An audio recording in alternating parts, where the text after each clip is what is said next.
Good morning all. Fourth മൊഡ്യൂളിലെ coastal shelter belt എന്ന് പറയുന്ന ഒരു സബ് ടോപ്പിക് വരെയായിരുന്നു നമ്മൾ കഴിഞ്ഞ ക്ലാസ്സിൽ എടുത്ത് നിർത്തിയത്. അപ്പോൾ നമ്മൾ ഡിസ്കസ് ചെയ്തുകൊണ്ടിരിക്കുന്ന ഡിസാസ്റ്റർ മാനേജ്മെൻറ്റ് എന്ന് പറയുന്ന ഒരു മെയിൻ ടോപ്പിക്കാണ്. അപ്പോൾ അതിൽ 3 സ്റ്റേജസ് ഉണ്ടെന്ന് പറഞ്ഞു. Pre disaster, emergency and post disaster stage എന്ന് പറഞ്ഞിട്ട് 3 സ്റ്റേജസ് ഉണ്ട് ഈ ഒരു ഡിസാസ്റ്റർ മാനേജ്മെൻറ്റ് എന്ന് പറയുന്ന പ്രോസസ്സിൽ. അതിൽ പ്രീ ഡിസാസ്റ്റർ സ്റ്റേജിൽ വരുന്ന സബ് ടോപ്പിക്കാണ് കോസ്റ്റൽ ഷെൽട്ടർ ബെൽറ്റ് വരെ ഉള്ളത്. ഇനി അടുത്തതായിട്ട് നോക്കാൻ പോകുന്നത് എമർജൻസി ഫേസ് ആണ്. Response to a disaster event must be swift and effective to combat the disaster, to assist those affected by it and to make the area safe. അപ്പോൾ ഒരു disaster സംഭവിച്ചു കഴിഞ്ഞാൽ, അല്ലെങ്കിൽ അങ്ങനെ ഒരു ദുരന്തം, അല്ലെങ്കിൽ അങ്ങനെ ഒരു ആപത്ത് അല്ലെങ്കിൽ ഒരു അപകടം സംഭവിച്ചു കഴിഞ്ഞാൽ അതിലേക്ക് കൊടുക്കേണ്ട റെസ്പോൺസ്, നമ്മളെങ്ങനെ റെസ്പോണ്ട് ചെയ്യുന്നു എന്നുള്ളത് വളരെ ഇമ്പോർട്ടൻ്റ് ആണ്. അല്ലെങ്കിൽ അത്രയും ടൈമിനനുസരിച്ചുള്ള ഒരു റെസ്പോൺസ് എന്ന് പറയുന്നത് വളരെ ഇമ്പോർട്ടൻ്റ് ആണ്. കാരണം അതാണ് ആ ഒരു ഡിസാസ്റ്ററിൻ്റെ തീവ്രത കുറയ്ക്കാൻ നമ്മളെ ഹെൽപ്പ് ചെയ്യുന്ന ഒരു കാര്യം. അല്ലാതെ അതുപോലെ അവിടെ ഇട്ടേച്ച് പോകുകയെന്നുണ്ടെങ്കിൽ അതിലൂടെ വരുന്ന അതിൻ്റെ ഒരു ആഫ്റ്റർ എഫക്ട്സ് എന്ന് പറയുന്നത് അത്രയും ഹ്യൂജ് ആയിരിക്കും എന്നാണ് പറയുന്നത്. To assist those affected by it. അപ്പോൾ റെസ്പോൺസ് എന്തിനാന്ന് വെച്ചാൽ ഇപ്പോൾ ഒരു ഫ്ലഡോ അങ്ങനെ എന്തെങ്കിലും ഒന്ന് വരുമ്പോൾ അവിടെ നമ്മൾ നമ്മുടേതായ കുറച്ച് കാര്യങ്ങൾ ചെയ്തില്ല എന്നുണ്ടെങ്കിൽ അതിൽ നിന്ന് വരുന്ന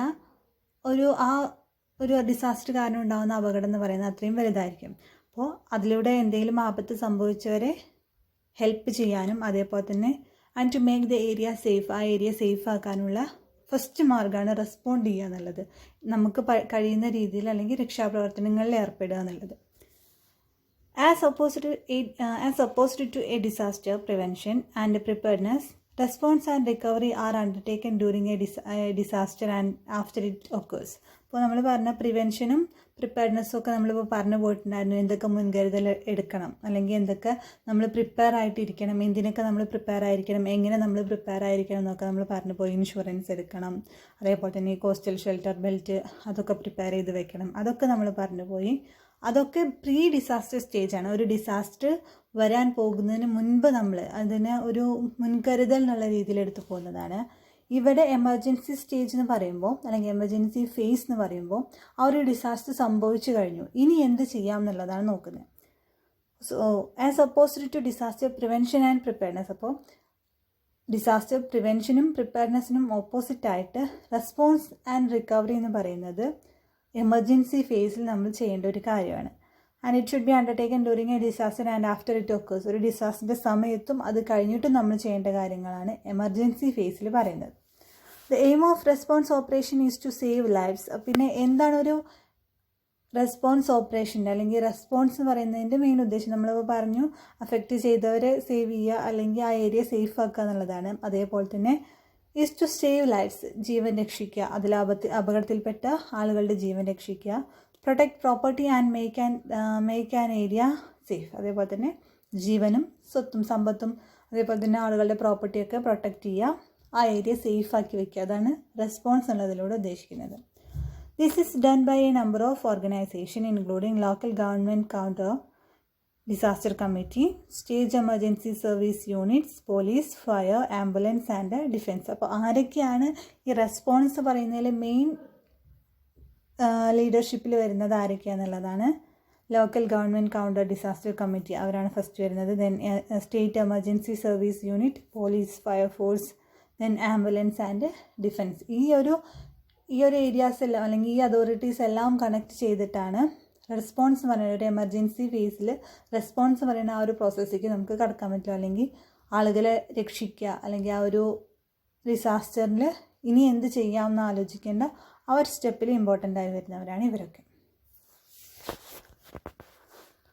ഓക്കെ, ഇനി നമ്മൾ അതിൽ ഓരോ സബ് ടോപ്പിക്സ് ആയിട്ട് നോക്കാൻ പോവാണ്. എമർജൻസി സ്റ്റേജിൽ ഫസ്റ്റ് വൺ വരുന്നതാണ് കമ്മ്യൂണിക്കേഷൻ എന്ന് പറയുന്നത്.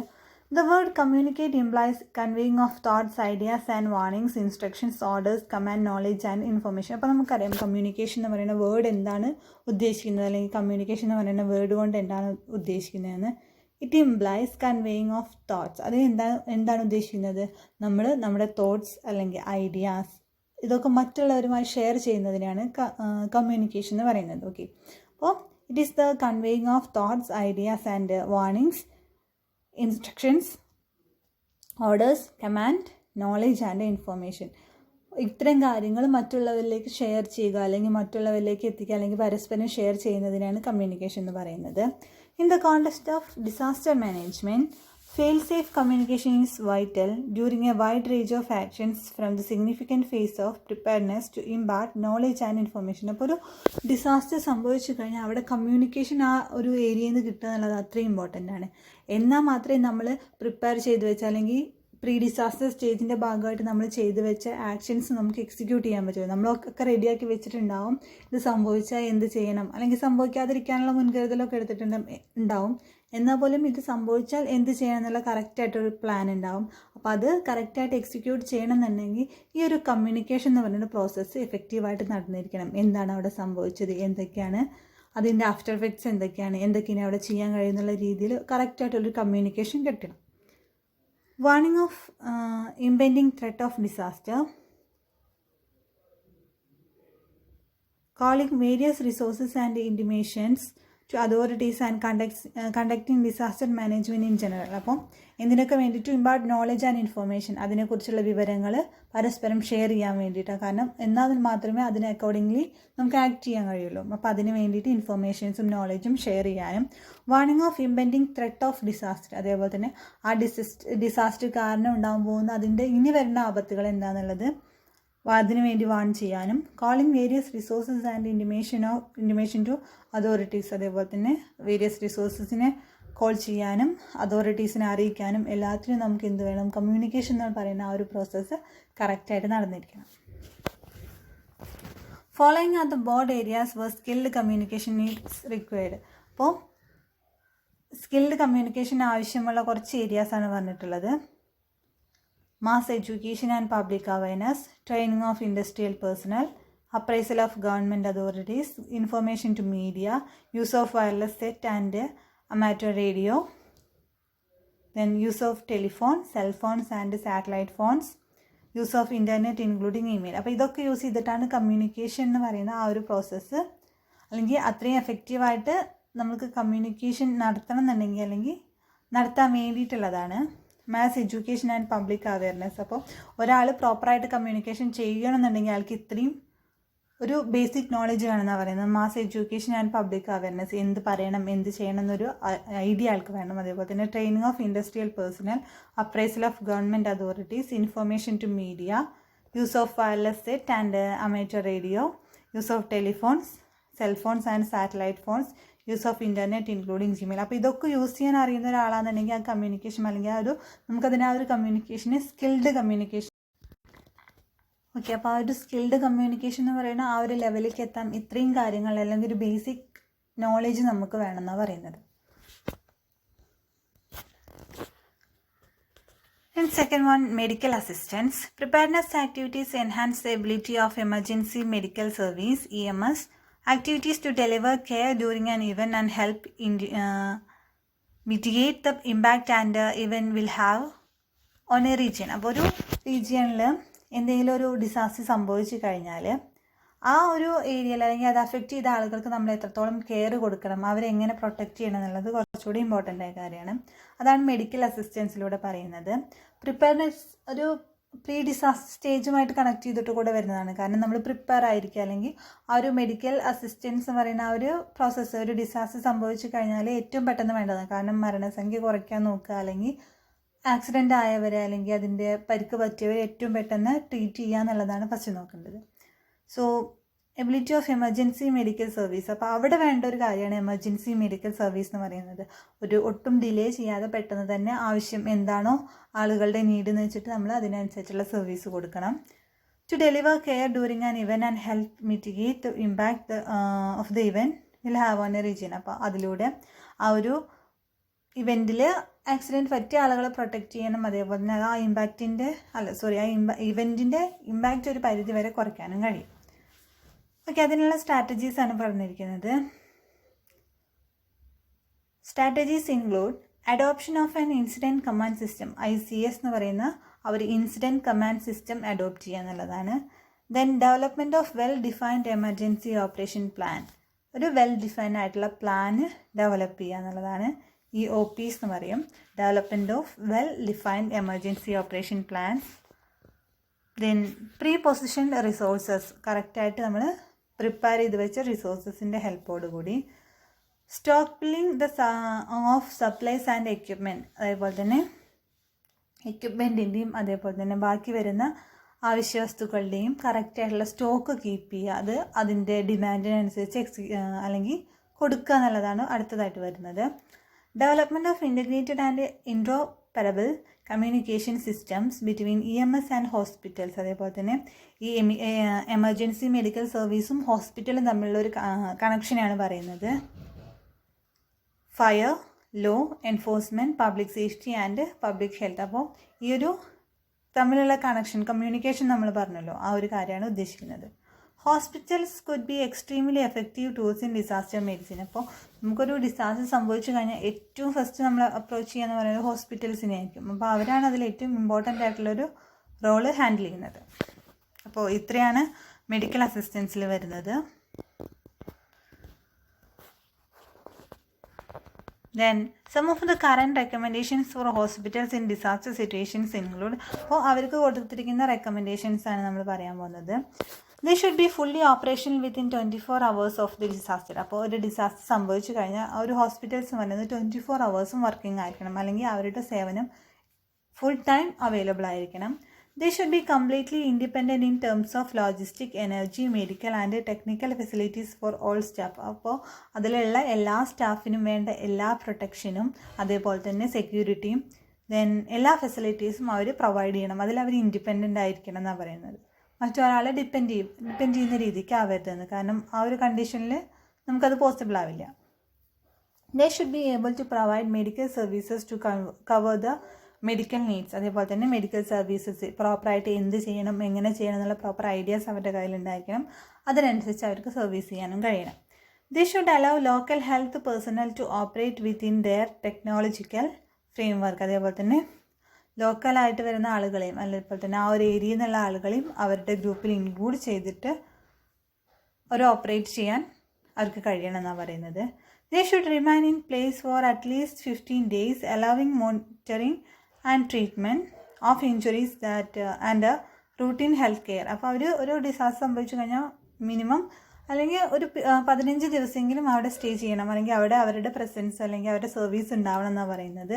In order to monitor and treatment, അല്ലെങ്കിൽ അത് മോണിറ്റർ ചെയ്യാനും കാര്യങ്ങൾ എന്തൊക്കെയാണെന്നുള്ളത് ഒന്ന് മോണിറ്റർ ചെയ്യാനും അതേപോലെ തന്നെ ട്രീറ്റ്മെൻറ്റിന് വേണ്ടിയിട്ടും ഈ ഇഞ്ചുറീസ് സംഭവിച്ച ആളുകളുടെ ട്രീറ്റ്മെൻറ്റിന് വേണ്ടിയിട്ടും 15 ദിവസമെങ്കിലും അവർ അറ്റ്ലീസ്റ്റ് 15 days അവരവിടെ ഉണ്ടാവണം എന്നാണ് പറയുന്നത്.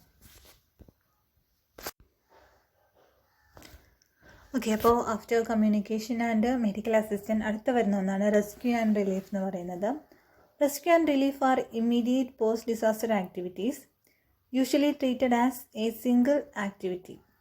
ഓക്കെ, അപ്പോൾ റെസ്ക്യൂ ആൻഡ് റിലീഫ് എന്ന് പറയുന്നത് ഒരു പോസ്റ്റ് ഡിസാസ്റ്റർ ആക്ടിവിറ്റിയാണ് പറയുന്നത്, എന്നാൽ പോലും എമർജൻസി ഫേസിലും അത് ഇമ്പോർട്ടൻ്റ് ആണ്.